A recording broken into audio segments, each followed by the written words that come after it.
Hi there, this is Bibi Cameron, sharing ideas and inspiration using the new Altenew Relief Pastes. I'm going to start with simple but essential stenciling tips, and then I'm going to move forward to some fun techniques and something I discovered. So the Altenew Relief Pastes are water-based, and these are gorgeous, creamy, easy to apply through stencils. This first release includes 7 metallic colors.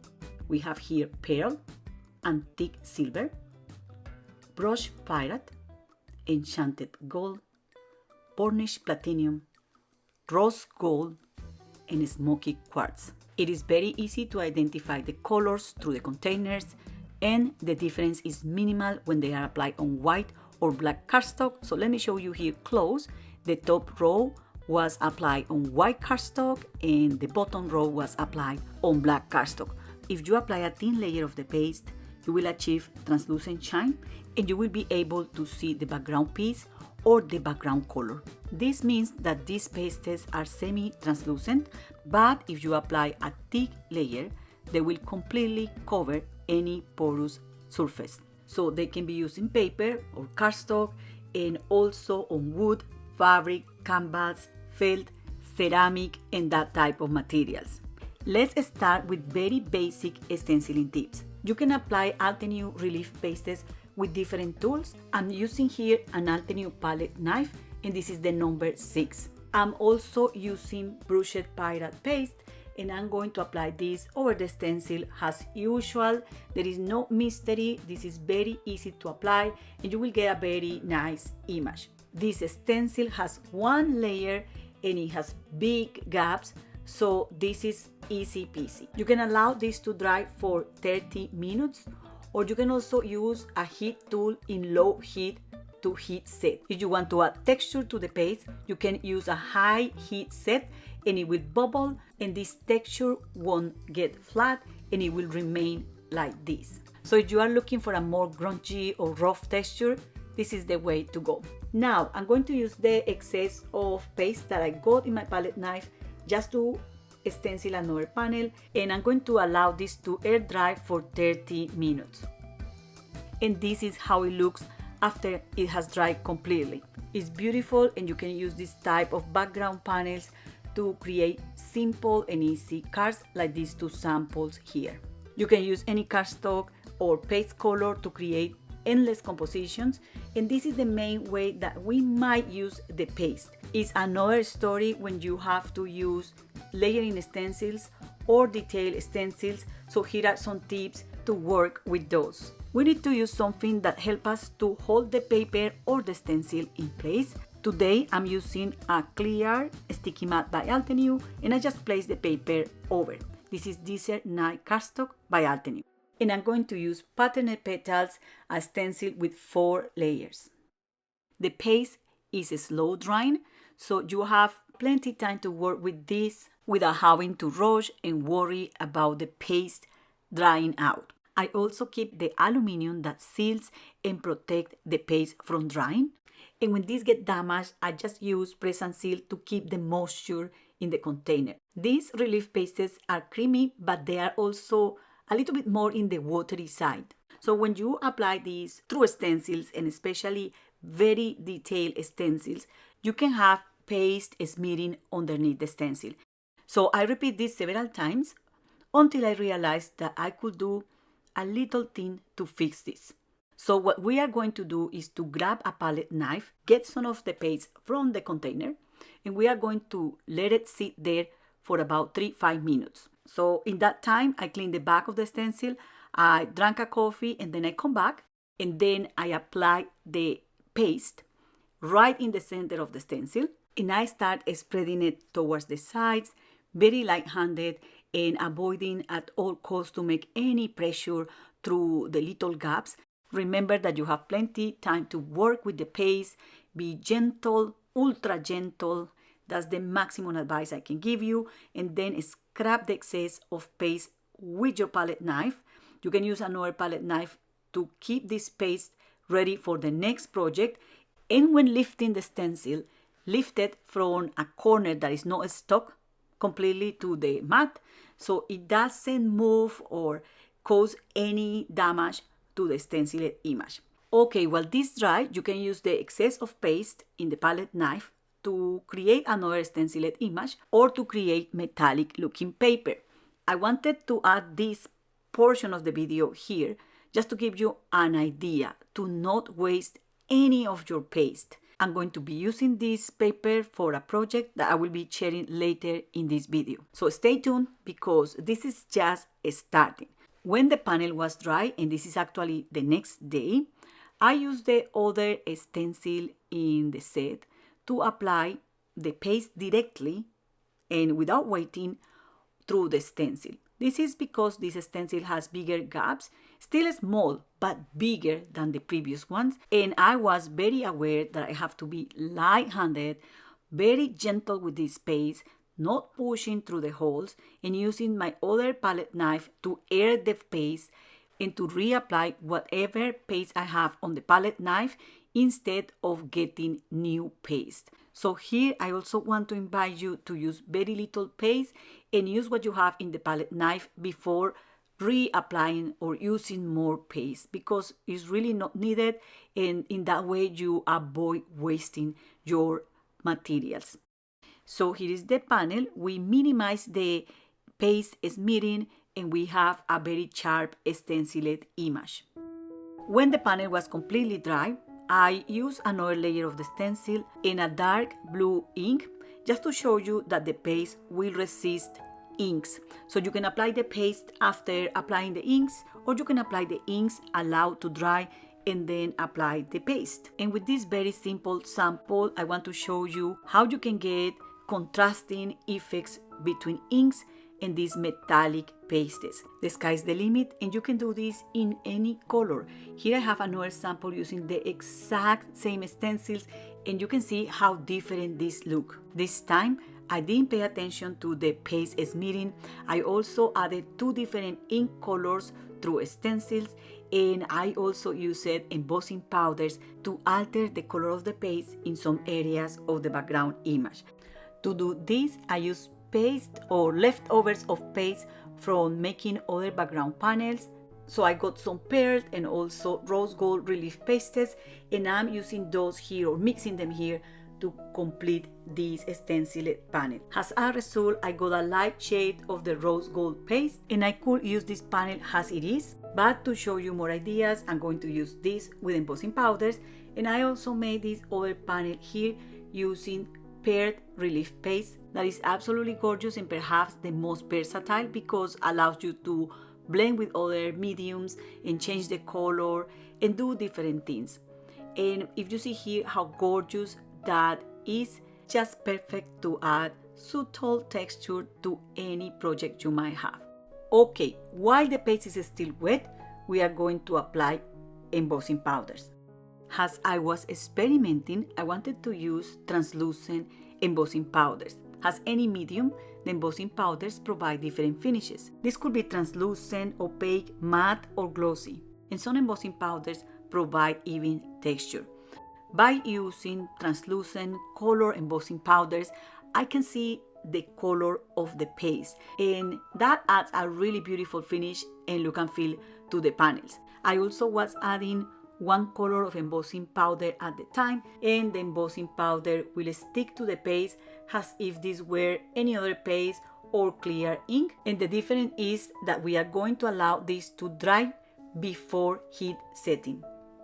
So this will stop the paste from bubbling, and I will be able to heat set the embossing powder, achieving a smooth look and feel. That is what I want for this. I choose one of these panels and then I applied enchanted gold paste over this to see how the paste will layer over the embossing powder. This was one of the first panels I made. The video hasn't been edited in chronological order because they were drying times and I was doing different things. So you can see there that actually the paste sticks really well over the embossing powder, but I got some paste smearing because by that moment I didn't know that if I let the paste air dry a little bit before applying it over the stencil, I will get a better stenciled image. You might not notice that, especially when there is too much going on a panel, but we already know how to avoid this if we want to. Now I'm going to grab the other panel and other stencil, and I'm going to add ink over this. There is no rules here. You can add the inks before or after. I prefer to add them after, as you see there, but that's a personal preference. There is no reason to do that. You can do it first. And the good thing about these geometrical layering stencils is that you can use as many layers of the stencils as you want, use as many mediums through each layer of the stencil, or different techniques to achieve some cool effects for your background panels. So now I'm going to apply Enchanted Gold Relief Paste with the super detailed stencil in this set. I just applied the paste directly from the jar. I didn't wait for this to dry, and as a result I got some smearing. And again, please don't think for a minute that I'm ignoring my own advice. This was also one of the first panels I made. It was an experiment, and I didn't find out by that moment how I could do to avoid that. At this stage, I have done so much work on my little panel, and I have done so many experiments that I didn't want to waste it, so I put together this card just as a visual idea for you, mixing inks, embossing powders, and Altenew Relief Pastes. Adding decorative metallic accents to a stenciled image with the pastes is another way to go, and that's a sample I want to share with you really quick in the next section of this video. I'm going to be using here Butterfly Garden project kit by Altenew, and also Nimbus, Ultramarine, and Iceberg inks. This ink color combo is gorgeous, and if you apply darker ink in the center of the stenciled image, you will achieve beautiful contrasting colors. So what I'm doing there is to add Nimbus in the center of the image, and then I'm using Iceberg and also Ultramarine around that ink through every layer of the stencil. And to take this to the next level, I apply relief paste through the last layer of the stencil to add that beautiful detail. With Butterfly Garden, you can make one butterfly or the whole panel, then die cut it and have butterflies in different sizes for your projects. And because I'm all about details, I also wanted to add this idea here to add metallic accents or details to a stenciled image using the pastes. Before moving forward, I also want to show you another way to change the color of the paste. So in my Petal Palette here, I have dry Altenew watercolor paints. Now I'm going to grab a little bit of this Pearl Relief Paste, and I'm going to create a blue paste. I could create any color of paste by blending this paste with any of the dry paints I have in my Petal Palette. And I did this because I didn't want to add any more moisture to the paste. You can use a small amount or any liquid media or creamy media to add color, and all you have to do is to keep blending until the paste gets this very thick consistency. In that way, you can apply this through any stencil, achieving a very beautiful and sharp image. And as I said before, you will avoid also paste smearing underneath the stencil. So in the event that you don't have all the embossing powder colors, you can also do this, and if you have any, you can also apply it after over the color paste. It will work exactly the same. Wait for it to dry completely and then heat set. The embossing powder look and feel and color completely change. So you can see here that this is not only a way to change the color of the relief paste, it's also a way to completely alter embossing powder compositions. Here I have a card sample I put together using one of those background panels and the stenciled butterflies. Super quick and simple, but full of character, texture, and shine. Using the same stencil, I decided to apply paste on felt and see how this looks. And here I wanted to share with you the idea to customize different felt colors using different stencils and colors of relief paste to create projects for different occasions. For example, this felt could be used for an Easter project. We can also use snowflake stencils with any of the pastes over red or green or even black felt to create Christmas projects, or Halloween projects using orange or purple felt with a smoky quartz paste. So the sky's the limit here. I just wanted to show you the results of this experiment, and what you will see here is that the paste sink into the fibers of the felt, and this here is completely dry next day, and you won't see any bulk and it's difficult to remove. There is endless ideas about using felt and dyes, but because we are paper crafters, we are going to focus on paper craft today. So what about adding this on embossed images? I'm telling you, it could be challenging due to the characteristics of the pastes and also depending on the stencil you are using. So I have the idea to use stencils like this that has an outline, and that was kind of perfect for the purpose or the idea I have.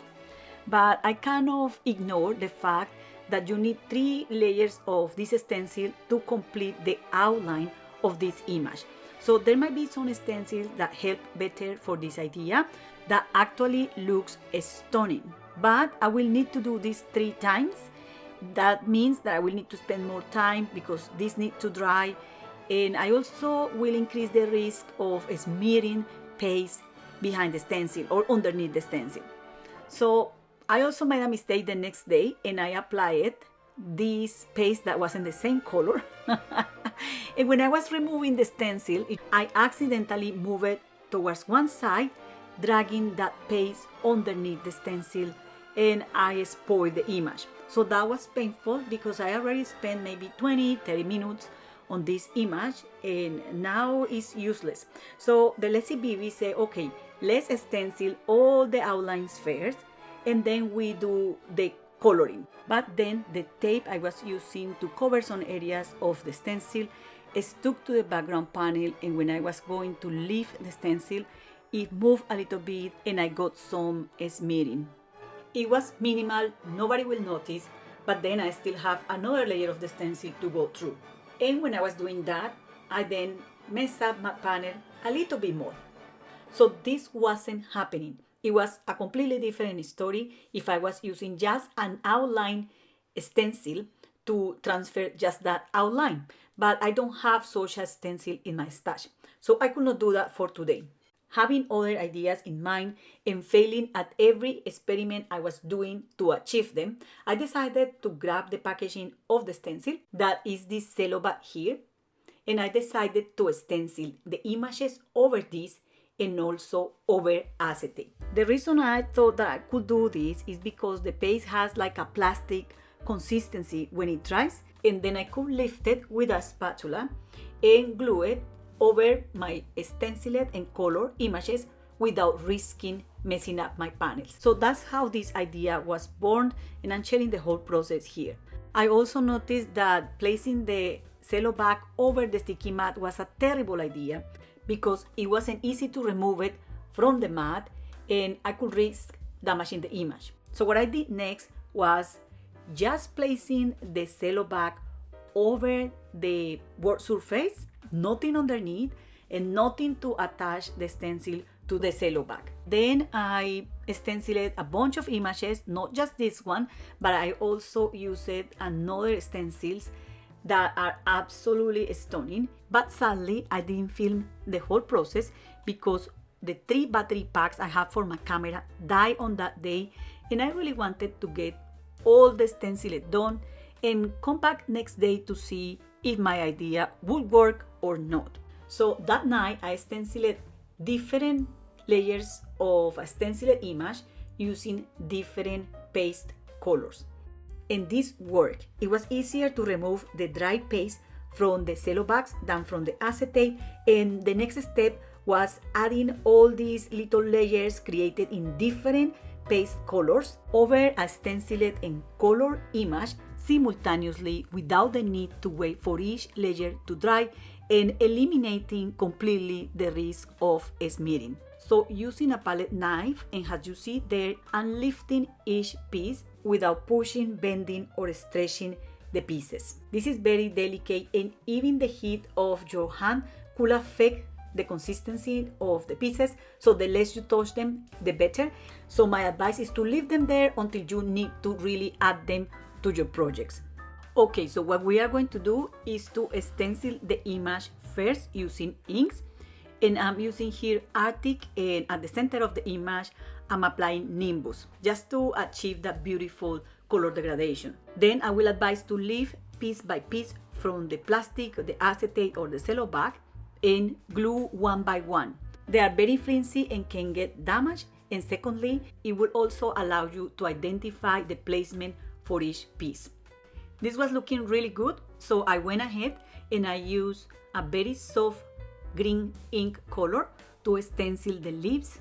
And this will also allow me to identify where I have to adhere the different pieces. And here I'm using Nuvo Deluxe adhesive. This gives me also the idea to do this over materials like wood, for example, for a wooden frame or a box, over canvases or ceramic, using acrylic paints or gouache through the stencils, and also applying this kind of metallic accents. As I said before, the paste has a different look and feel when you add it this way to your projects than when you stencil the paste directly on the paper. And here you can see how smooth and flat this look. Just beautiful. And this is the way to go to add that multicolor effect to this type of stenciled images, especially when you are using a stencil like this one that is called Serene Garden, and it has 5 layers. It's absolutely gorgeous and perfect to share with you this idea, because this butterfly stencil has too many little gaps that you can fill with the paste. But if you fill the whole image with paste, it's going to look very flat. And here's when the things get very interesting, because I'm going to be adding different paste colors over the butterfly wings and the butterfly body by simply adding these little stickers or peel off we have made with the paste. If you bring your cello bags and you place them over the stenciled image, you can have a better idea on how to use those pieces. For me, this is a hobby, and the biggest joy I always have is to give flesh to my ideas. And the first idea I had when I saw the pastes, it was creating a multicolor image using them. So it was an adventure trying to find a way to make this possible. And now you don't have to think that hard as I did. Actually, this was super easy, and I don't know how I didn't think about this before.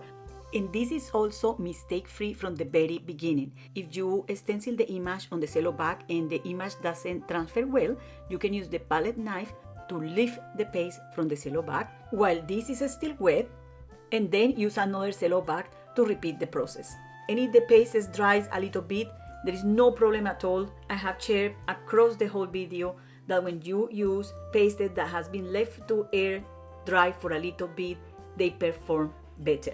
So for this image, I use 4 colors of paste, and you can easily choose where to add one color or another and which pieces to add. You don't need to add them all, just the pieces that can take your stenciled image to the next level.